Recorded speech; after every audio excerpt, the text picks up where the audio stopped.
거꾸로 수업 수화연산 2강 시작하도록 하겠습니다.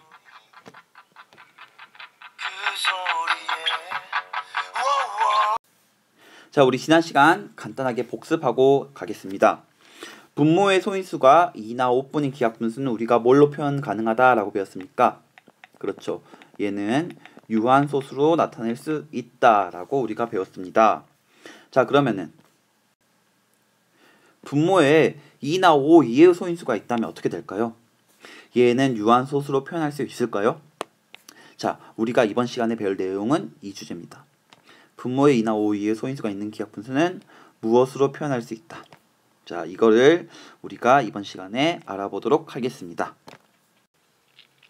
자, 먼저 개념 열기 7분의 1을 소수로 나타내면 직접 나눗셈을 해보도록 합시다.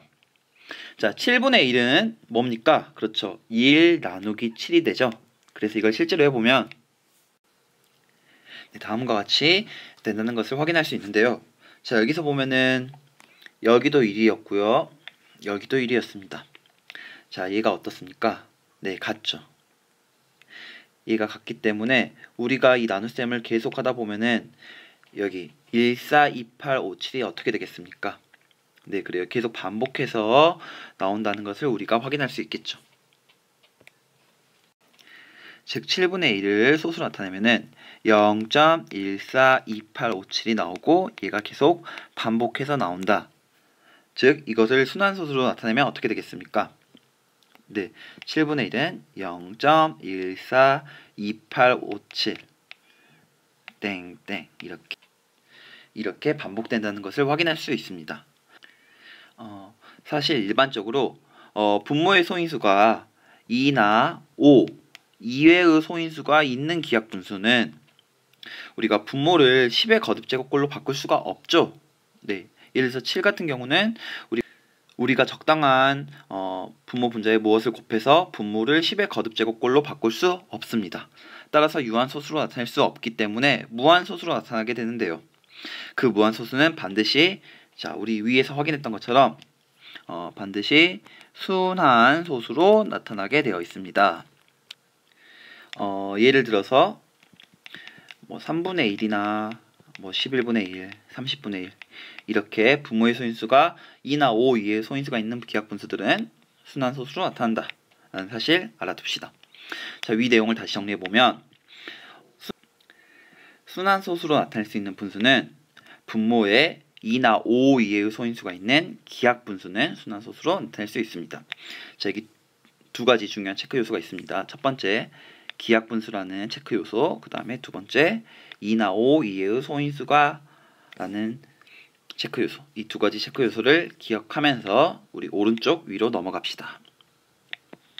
자, 다시 순환소수를 나타내려면 두 가지를 체크해 봅시다. 첫 번째, 어떻게 한다? 기하분수로 바꿔준다. 그 다음에 뭘 확인한다? 분모에 2나 5 이하의 소인수가 있는지 체크한다. 자, 선생님은 3번, 4번 예를 들어보도록 하겠습니다. 3번 먼저 보겠습니다. 마이너스 9분의 5는 이미 기하입니다. 바꿀 필요 없겠죠. 그럼 체크해 봅시다. 분모 9에는 얘를 소인수 분해하면 3의 제곱, 즉 소인수는 뭐만 있습니까? 네, 3이라는 소인수를 갖고 있죠. 즉 분모에 2나 5 이하의 소인수 3이라는 소인수가 있기 때문에 얘는 뭐다? 네, 순환소수로 표현할 수 있다. 자, 그 다음 4번 봅시다. 4번 보니까 얘는 아직 기하분수가 아니네요. 그러면 약분해 봅시다. 약분을 하면은 2, 4, 2, 2, 4, 2, 7에 14, 즉 40분의 27이고 자, 여기서 40 얘를 소인수 분해를 하면은 40은 소인수 분해하니까 바로 40 이렇게 소인수 분해가 됩니다. 그러면은 여기서 소인수는 2와 5만 갖고 있죠. 자, 그러면은 2나 5 이하의 다른 소인수는 없기 때문에 얘는 순환소수로 나타낼 수 없다. 즉 뭘로 나타낼 수 있다? 네, 얘는 유한소수로 나타낼 수 있다. 지난 시간에 배웠습니다. 문제 5번 보겠습니다. 분수가 있는데 얘를 소수로 나타내면 순환소수로 나타내어진다. 10보다 작은 자연수 중에서 n의 값이 될 수 있는 수를 모두 구해라 라고 되어 있습니다. 자, 여기서 핵심 문장이 뭡니까? 네, 얘를 소수로 나타내면 순환소수로 합니다.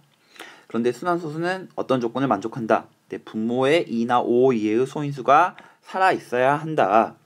즉 2 곱하기 5의 제곱 곱하기 n분의 3이 있는데 여기 분모에 뭐가 있어야 된다? 2나 5 이하의 소인수가 있어야 한다. 즉 n이 10보다 작은 자연수라 했으므로 n이 될 수 있는 값은 1부터 뭐까지 있습니까? 네, 9까지 있겠죠. 이 중에서 분모에 2나 5 이하의 소인수가 있는 기하분수가 있는지 찾아봅시다. 우선 1은 있으나 마나 아무 도움도 안 됩니다.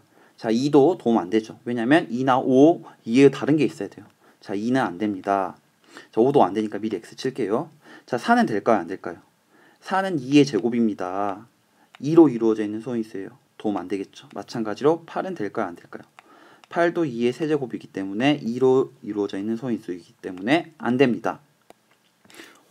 자, 3. 선생님, 이제 드디어 분모에 2나 5 이하의 다른 소인수 3이 들어갔어요. 그럼 얘는 순환소수로 표현할 수 있습니다. 라고 말하는 학생이 있습니다. 이거 맞아요? 틀려요? 네, 틀리죠. 왜? 그렇죠. 얘는 기하분수가 아닙니다. 지금 분자랑 분모를 약분해주면 3이 날아가서 없어집니다. 결과적으로 분모에 2나 5 이하의 다른 소인수는 없는 상황이므로 얘는 순환소수가 될 수 없다. 유한소수이다. 따라서 3도 어떻게 됩니까? 네, 탈락됩니다. 자, 6 봅시다. 6은 몇 곱하기 몇이에요? 네, 2 곱하기 3입니다. 그러면 여기 n 자리에 6, 2 곱하기 3을 대입하면은 여기도 3이 있지만 어떻게 됩니까? 여기 3하고 약분이 되기 때문에 결과적으로 분모에 2나 5 이하의 소인수는 없다. 따라서 6도 탈락이 됩니다. 자, 그런데 7이 들어간 순간 어떻게 됩니까? 만약에 7이 들어가면 7은 3하고 약분이 안 되죠. 따라서 7이 살아남습니다. 드디어 나왔네요. 여기 n에 7이 들어가면은 순환소수가 된다. 자, 7 된다는 거 확인했고요. 9는 어떨까요? 네, 9는 3의 제곱이죠. 따라서 2 곱하기 5의 제곱 곱하기 9분의 3이 있을 때 3하고 9를 약분해도 3이 하나 더 남습니다. 살아남았어요. 2나 5 이하의 다른 소인수 3이 살아남았기 때문에 얘도 그렇죠. 순환소수로 표현할 수 있다. 나타낼 수 있다. 따라서 답은 7하고 9 두 개가 됩니다. 자, 여기 있는 추가 문제들은 우리가 수업 시간에 직접 해보는 시간을 갖겠습니다. 자, 그럼 이번 시간 복습을 해보겠습니다. 분모에 2나 5 이하의 소인수가 있는 기하분수는 어떤 걸로 표현할 수 있다? 네, 순환소수로 나타낼 수 있다라는 사실 우리가 기억합시다. 자, 그럼 수업 시간에 뵙겠습니다.